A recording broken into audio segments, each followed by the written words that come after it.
7 साल बाद तलाकशुदा आर्मी मेजर पत्नी पहुंची पति की झोपड़ी। सच जानकर पूरा गांव सन्न रह गया। दोस्तों, यह कहानी है राजस्थान के जयपुर से करीब 40 किमी दूर बसे बसंतपुर गांव की। दोपहर का वक्त था। गांव की कच्ची सड़क पर अचानक धूल उड़ने लगी। एक सरकारी हरी जीप गांव के बीच आकर रुकी। नंबर प्लेट सरकारी थी और गाड़ी रुकते ही ड्राइवर सीधा होकर बैठ गया। गांव वाले समझ गए यह कोई आम गाड़ी नहीं है। गाड़ी का दरवाजा खुला और जैसे ही वह औरत बाहर उतरी, पूरा गांव बिना बोले खामोश हो गया। आर्मी की हरी वर्दी, कंधों पर सितारे, कमर पर बेल्ट, चेहरे पर वही शक्ति, वही अफसर वाला रुतबा। यही थी नैरा, इलाके की चर्चित आर्मी मेजर। कोई सायरन नहीं था, लेकिन उसकी मौजूदगी ही काफी थी। ड्राइवर ने धीरे से पूछा, मैडम यहीं? नैरा की नजर सामने पड़ी एक फूस की दीवारों वाली झोपड़ी पर। उसने बस सिर हिलाया। हां। गांव की औरतें दरवाजों के पीछे से देखने लगी। बुजुर्ग चुपचाप खड़े हो गए, बच्चे सहम गए। आर्मी मेजर गांव में आई थी, लेकिन किसी ऑपरेशन के लिए नहीं। वह उस झोपड़ी की तरफ बढ़ी जहां 7 साल पहले एक रिश्ता टूटकर बिखर गया था। झोपड़ी के अंदर था आरव, वो आदमी जो कभी उसका पति था। नैरा दरवाजे के सामने आकर रुक गई। वर्दी में खड़ी थी, पूरा रुतबा साथ था, लेकिन हाथ दरवाजे पर उठ नहीं पाया, क्योंकि आज वह किसी दुश्मन के सामने नहीं थी। आज वह अपने ही अतीत के सामने खड़ी थी। दरवाजे के सामने खड़ी नैरा की आंखों के सामने अचानक 7 साल पीछे की तस्वीरें घूमने लगी। 7 साल पहले यही बसंतपुर गांव था, लेकिन तब नैरा के पैरों में यह आर्मी जूते नहीं थे। तब उसके कंधों पर सितारे नहीं और चेहरे पर यह सख्ती भी नहीं थी। तब उसके हाथों में किताबें होती थीं और आंखों में सपने। नैरा गांव की उन लड़कियों में से नहीं थी जो किस्मत को चुपचाप मान लेती है। वह सवाल करती थी, वह आगे बढ़ना चाहती थी। आरव को उसने पहली बार नदी के पास देखा था। वो चुपचाप जाल समेट रहा था और नैरा उसे देर तक देखती रही थी। आरव ज्यादा बोलता नहीं था, लेकिन जब बोलता तो सीधे दिल तक बात पहुंचती थी। धीरे धीरे बातें हुई। नैरा ने अपने सपनों के बारे में बताया, आरव ने अपने हालात के बारे में। नैरा बोली थी, मैं आर्मी अफसर बनना चाहती हूं। आरव ने बिना हंसे बिना टोके कहा था, बन जाओ। बस यही बात नैरा को अलग लगी थी। ना सवाल ना शक, बस भरोसा। शादी हुई तो गांव वालों ने कहा लड़की आगे निकल जाएगी। आरव ने किसी से कुछ नहीं कहा, नैरा ने भी नहीं। छोटा सा घर था, फूस की दीवारें, एक चारपाई और एक कोने में किताबों का ढेर। नैरा रात रात भर पढ़ती रहती। आरव पास बैठा रहता, कभी लालटेन ठीक करता, कभी पानी रख देता। वो कभी नहीं बोला, नैरा के लिए समय नहीं है। जब पहली बार परीक्षा में नैरा फेल हुई, वो पूरी रात रोती रही। आरव ने कोई भाषण नहीं दिया, बस सुबह कहा, आज खेत में ज्यादा काम है, शाम को पढ़ लेना। नैरा समझ गई थी वह उसे कमजोर नहीं बनने देगा। दूसरी बार भी नहीं हुआ। गांव वालों ने ताने मारे। आरव ने सब सुना और चुप रहा। तीसरी बार जब रिजल्ट आया और नैरा का नाम लिस्ट में था, तो आरव देर तक उस कागज को देखता रहा। उसने धीरे से कहा था, अब तुम अफसर हो गई। उस दिन उसकी आवाज में गर्व था, डर नहीं। पोस्टिंग के बाद सब बदलने लगा। शहर, बड़ा घर, नई दुनिया। शुरुआत में नैरा वैसी ही थी। आरव को अपने साथ रखती थी, उसकी इज्जत करती थी। लेकिन जैसे जैसे वर्दी का वजन बढ़ा, रिश्ते हल्के होते चले गए। ऑफिस की बातें घर तक आने लगी। मीटिंग्स, कॉल्स, फाइलें। आरव वहीं था, लेकिन अब वह पृष्ठभूमि बनता जा रहा था। एक दिन नैरा ने कहा, तुम यह गांव वाले कपड़े मत पहना करो। आरव ने कुछ नहीं कहा। दूसरे दिन बोली, मेरे सीनियर लोग आते हैं, थोड़ा संभल कर रहा करो। आरव ने सिर हिला दिया। धीरे धीरे नैरा की झुंझलाहट बढ़ने लगी। आरव की खामोशी उसे चुभने लगी। उसे लगने लगा कि आरव उसकी तरक्की में फिट नहीं बैठता। एक शाम जब नैरा किसी ऑफिशियल डिनर से लौटी, आरव ने बस इतना कहा, तुम बहुत बदल गई हो। नैरा ने वर्दी उतारते हुए कहा, बदलना पड़ता है, हर कोई तुम्हारी तरह नहीं रह सकता। यह पहला मौका था जब आरव ने बात आगे बढ़ाई। तो क्या मैं तुम्हें शर्मिंदा करता हूं? नैरा ने बिना सोचे कहा, हां। वह एक शब्द आरव को अंदर तक काट गया। उस रात आरव ने खाना नहीं खाया। नैरा ने नोटिस नहीं किया। फिर झगड़े आम हो गए। नैरा को लगता आरव उसे रोक रहा है, आरव को लगता वह खुद को खो रहा है। एक दिन नैरा ने साफ कह दिया, मैं इस रिश्ते को ढो नहीं सकती। आरव देर तक चुप रहा, फिर बोला, तो छोड़ दो। उस आवाज में गुस्सा नहीं था, थकान थी। तलाक हुआ, कागजों पर, बिना रोना धोना, बिना समझौते। नैरा ने सोचा, उसने सही किया। आरव गांव लौट आया बिना किसी शिकायत के, और अब नैरा फिर उसी झोपड़ी के सामने खड़ी थी, हरी वर्दी में, सरकारी जीप के साथ, पूरा रुतबा लेकर। लेकिन अंदर कहीं कुछ कांप रहा था। उसने दरवाजे पर दस्तक दी। अंदर से धीमी सी आवाज आई, आ रहा हूं। दरवाजा खुला। आरव सामने खड़ा था, वही आदमी, लेकिन बिल्कुल अलग, थोड़ा कमजोर, थोड़ा पतला, आंखों में एक अजीब सी शांति। उसने नैरा को देखा, वर्दी देखी, सितारे देखे, फिर बस इतना कहा, आ गई ना। उसमें शिकायत नहीं थी, ना हैरानी, ना वो सवाल जो 7 साल बाद मिलने पर पूछा जाता है। नैरा एक पल को वहीं ठिठक गई। उसे लगा था आरव उसे देखकर चौंकेगा, शायद नाराज होगा, या कम से कम पूछेगा कि वो क्यों आई है। लेकिन आरव ऐसे खड़ा था जैसे वो रोज उसे इसी तरह देखते रहने का आदी हो। झोपड़ी के अंदर से हल्की सी धूप छन कर आ रही थी। मिट्टी का फर्श, एक कोने में पुरानी चारपाई और दीवार से टिकी एक टूटी सी कुर्सी। नैरा ने चारों तरफ नजर घुमाई, यह वही झोपड़ी थी, लेकिन अब और भी सिमटी हुई लग रही थी। बैठिए, आरव ने कुर्सी की तरफ इशारा किया। नैरा पहली बार हिचकिचाई। आर्मी मेजर होते हुए भी आज उसे बैठने में संकोच हो रहा था। वो कुर्सी पर बैठी। आरव चारपाई के किनारे बैठ गया। बीच में एक अजीब सी खामोशी थी, ऐसी खामोशी जिसमें शब्द नहीं, यादें बोलती हैं। झोपड़ी के बाहर धीरे धीरे लोग इकट्ठा होने लगे थे।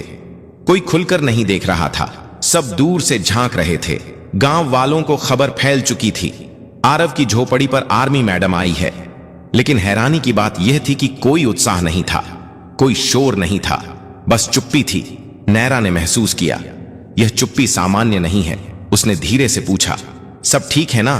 आरव ने उसकी तरफ देखा, फिर बाहर झांक कर बोला, गांव अब ज्यादा बोलता नहीं है। नैरा समझ नहीं पाई। आरव उठा, मटके से पानी निकाला, एक स्टील के गिलास में भरकर नैरा की तरफ बढ़ा दिया।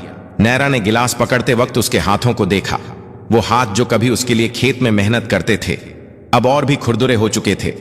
उसने पानी पिया, गला सूख रहा था। तुम, नैरा ने बात शुरू करनी चाहिए, फिर रुक गई। आरव ने उसकी बात पूरी नहीं करवाई। आप यहां क्यों आई हैं?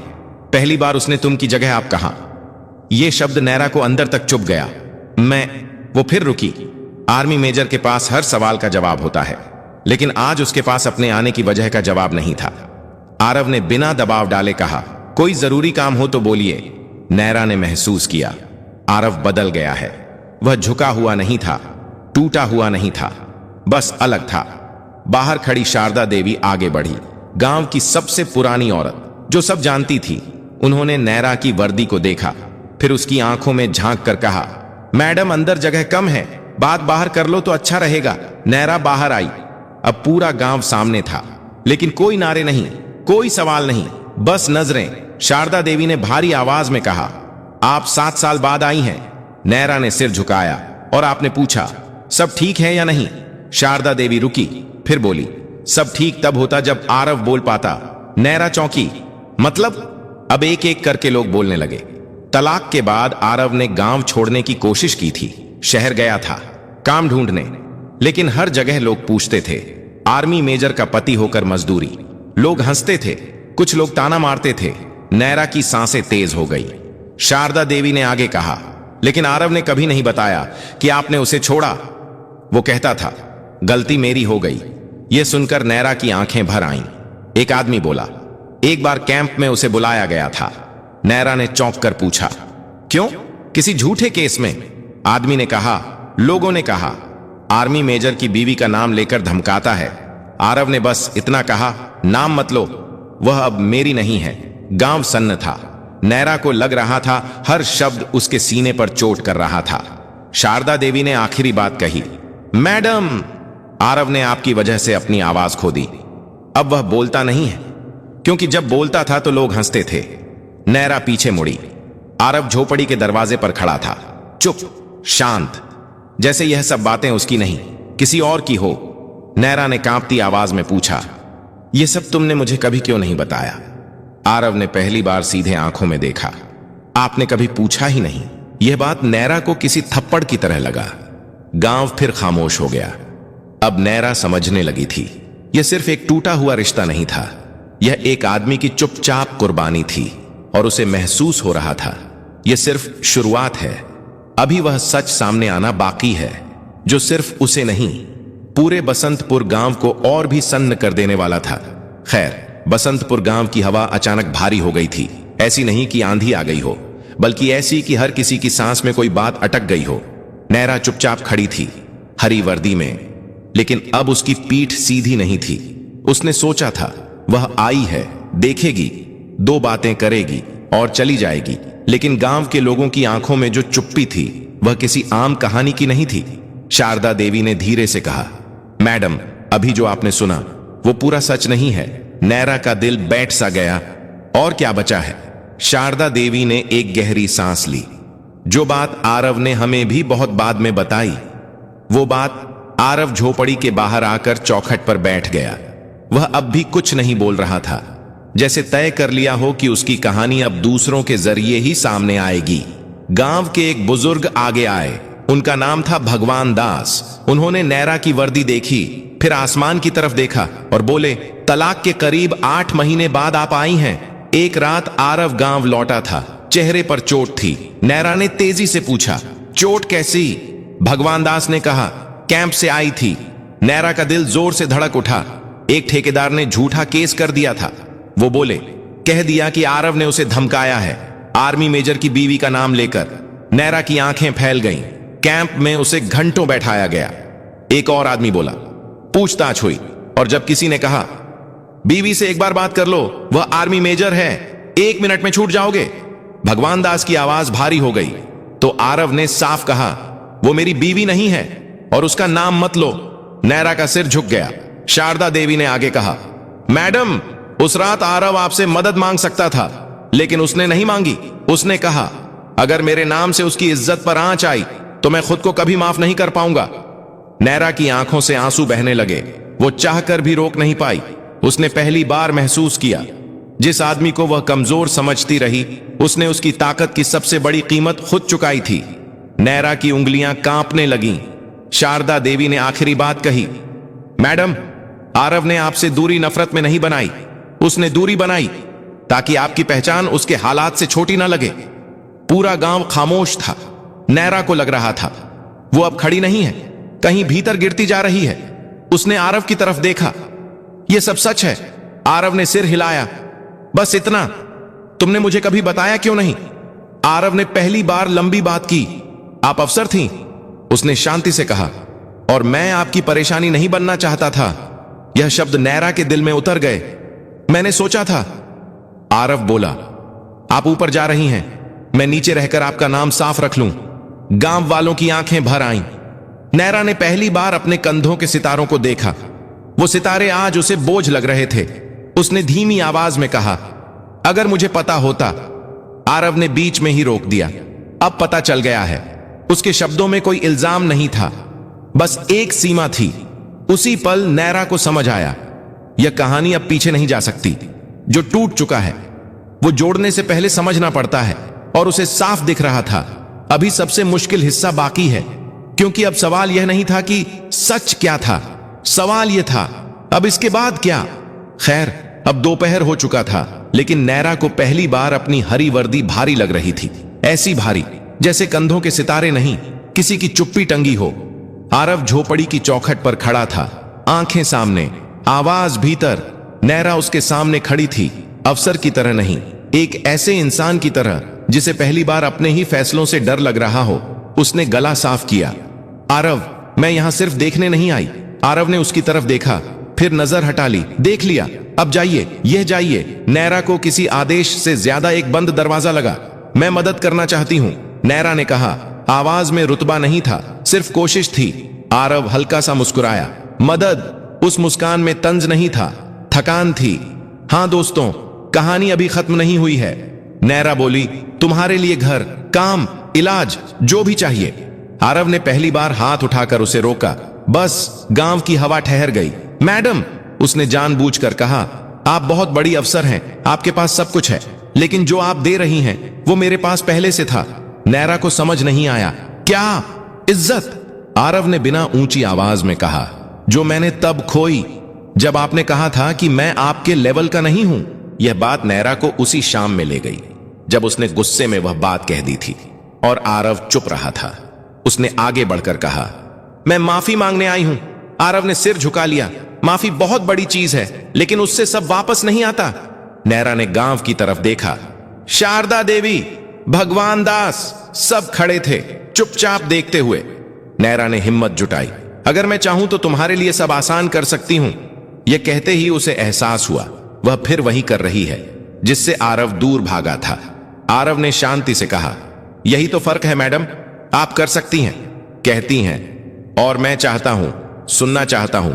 नैरा की आंखें भर आईं। मैं चाहती हूं कि तुम ठीक रहो। आरव ने उसकी तरफ देखा, सीधे, लंबी नजर। मैं ठीक हूं, उसने कहा। आपको बस यह समझने में देर हो गई। नैरा ने जेब से एक कागज निकाला। सरकारी लेटर हेड, ये देखो, उसने कहा, तुम्हारे लिए शहर में काम। आरव ने कागज देखा तक नहीं। क्यों? नैरा की आवाज टूट गई। क्योंकि, आरव बोला, मैं अब किसी का एहसान लेकर अपने आप से दोबारा इनकार नहीं करना चाहता। यह कहते हुए उसकी आवाज पहली बार थोड़ी भारी हुई। जब मैंने आपसे कुछ नहीं मांगा तब आप अफसर बनकर चली गई। अब जब आप अफसर बनकर लौटी हैं तो मैं कैसे मांग लूं? गांव में कोई खुसर पुसर नहीं थी। हर कोई सुन रहा था, समझ रहा था। नैरा ने आखिरी कोशिश की। आरव, अगर मैं वर्दी उतार दूं तो। एक पल को आरव की आंखें उठीं। फिर उसने बहुत धीमे से कहा, तब भी देर हो चुकी है। नैरा का दिल बैठ गया। मैं अब वो आदमी नहीं रहा। आरव बोला, जो आपके आगे पीछे चले। मैं यहां हूं क्योंकि यही मेरी जगह है और मेरी। नैरा ने पूछा। आरव ने कहा, आपकी जगह बहुत ऊपर है, इतनी ऊपर कि आप यहां आई तो सब हिल गया। उसकी आवाज में कोई शिकायत नहीं थी, बस सच्चाई थी। शारदा देवी आगे आई। मैडम, उन्होंने कहा, आरव ने आपको कभी रोका नहीं, आज वह खुद को रोक रहा है। नैरा समझ गई, ये लड़ाई अब बाहर की नहीं थी, ये लड़ाई उसके अंदर की थी। उसने आरव की तरफ देखा। मैं कुछ दिन यहां रुक सकती हूं। आरव ने सिर हिलाया। गांव मेहमानों के लिए खुला है, लेकिन झोपड़ी नहीं। यह बात नैरा को किसी फैसले से ज्यादा एक हद तक लगी। शाम होने लगी। सरकारी जीप वहीं खड़ी थी। ड्राइवर दूर खड़ा इंतजार कर रहा था। नैरा ने एक कदम पीछे लिया, फिर दूसरा। आरव चौखट पर खड़ा रहा, ना उसे रोका, ना देखा। नैरा ने आखिरी बार कहा, अगर कभी जरूरत पड़े। आरव ने उसकी बात पूरी नहीं होने दी। जरूरत पड़ती है तो आदमी खुद उठ खड़ा होता है। नैरा की आंखों से आंसू बह निकले। वो पलट गई। गांव अब भी चुप था, लेकिन इस बार वह चुप्पी सम्मान की थी। जीप में बैठते हुए नैरा ने महसूस किया, आज उसने किसी ऑपरेशन में हार नहीं मानी, लेकिन जिंदगी में पहली बार हार स्वीकार की है। और उसे यह भी समझ आ गया, अभी कहानी खत्म नहीं हुई, क्योंकि कुछ फैसले तुरंत असर नहीं दिखाते, वह जिंदगी भर चुभते हैं। सरकारी जीप गांव से निकलने लगी। ड्राइवर ने साइड मिरर में देखा। मैडम! नैरा ने कोई जवाब नहीं दिया। वो खिड़की से बाहर देख रही थी। गांव पीछे छूट रहा था, लेकिन झोपड़ी उसकी आंखों के सामने से हट नहीं रही थी।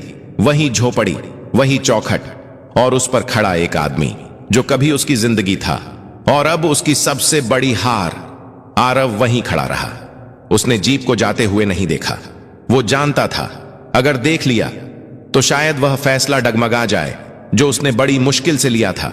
उसने अपने अंदर बहुत बार पूछा था, क्या मैं गलत कर रहा हूं? लेकिन हर बार जवाब एक ही आया, गलत तब था जब मैं चुपचाप खुद को छोटा मानता रहा। आज पहली बार उसने खुद को छोटा नहीं होने दिया।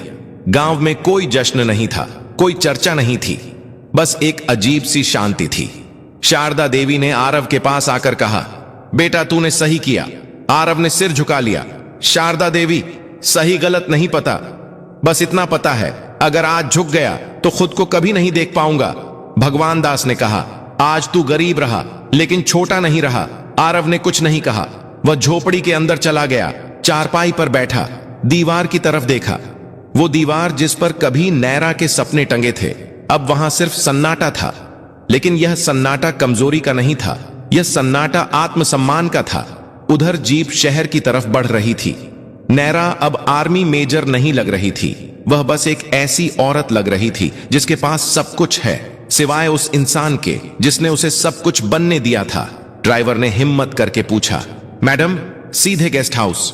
नैरा ने सिर हिलाया। हां, लेकिन उसकी आवाज में वह सख्ती नहीं थी जिससे लोग डर जाते थे। रात हो गई। नैरा गेस्ट हाउस के कमरे में बैठी थी। वर्दी कुर्सी पर टंगी थी। सितारे हल्की रोशनी में चमक रहे थे। वह देर तक उन्हें देखती रही। उसे याद आया जब आरव ने कहा था, अब देर हो चुकी है, मैं फिर से खुद से इनकार नहीं कर सकता। यह बात उसके लिए सजा बन चुका था। ऐसी सजा जिसमें कोई जेल नहीं थी, लेकिन हर रात कैद थी।